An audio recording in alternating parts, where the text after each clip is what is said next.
Nerdrotic.com.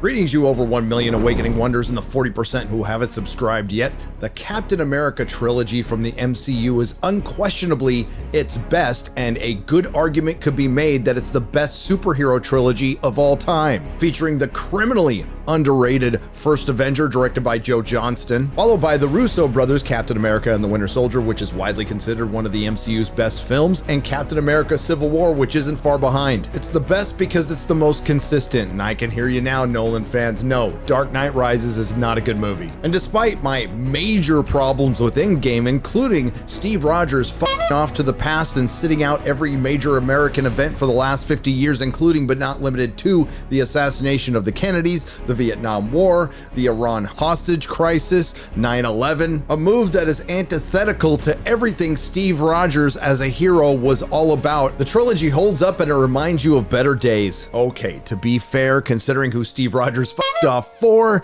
there is a justifiable argument to be made.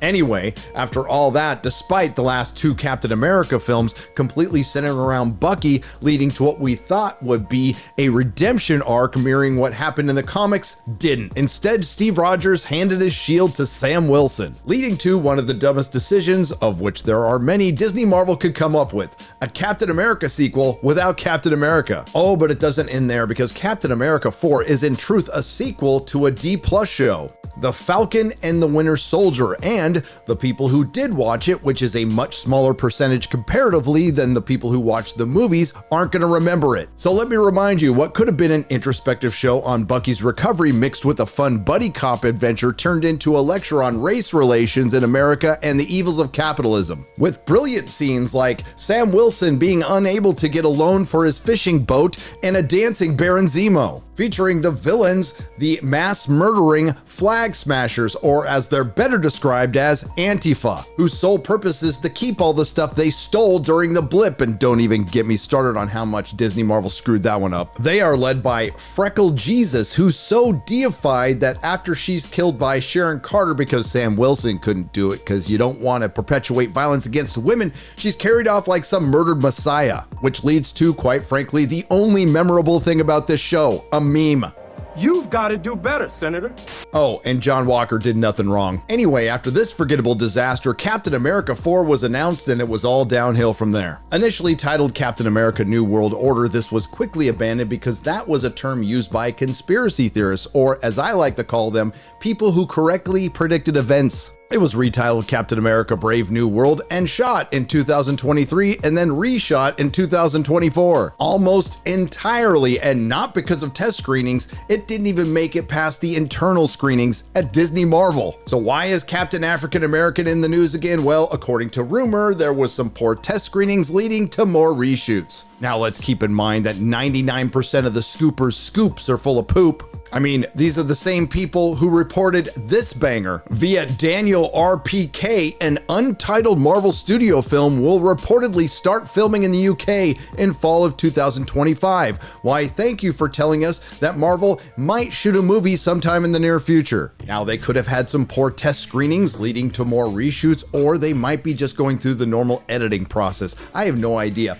but it doesn't change the fact that Captain America 4 is doomed, and it was from the start. Why? Well, to state the obvious, which is something admittedly we do a lot here on YouTube, a Captain America sequel without Captain America is not a great plan. I mean, how did that Black Panther sequel do without Black Panther? But it made a lot of money at the box office.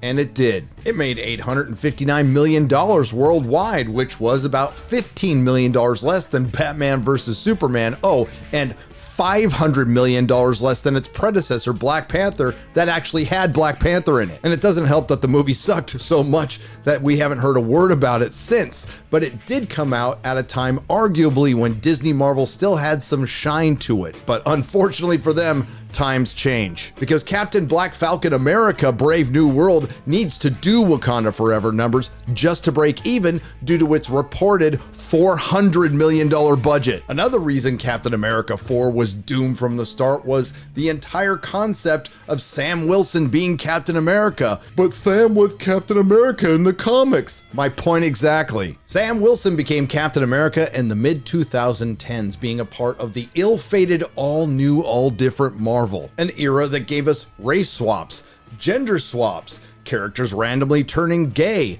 It gave us Ironheart, Captain Falcon America, Nazi Cap, and Carol Danvers Captain Marvel, or as better described, Carl Manvers. That led to Marvel editor Axel Alonso getting fired. Meanwhile, over at DC, they were doing their best to destroy their characters, and the industry has yet to recover. Congratulations, you played yourself. And instead of learning from that real-time market research that involved actual comic fans, Disney Marvel, in their infinite wisdom, decided to bypass decades of brilliant storytelling that sold in the millions to adapt books that sold in the thousands and were eventually canceled, including a lot that featured Sam Wilson's Captain America. And wouldn't you know, despite there being a lot of highly paid decision makers over at Disney Marvel at best willfully ignoring the growing fan outcry, or at worst, gaslighting the fans, their forced and unforced heirs all blew up in their face with the Marvels. And after that undeniable flop, it turns out a lot of them don't work there anymore. And history repeats itself, and the only question left is,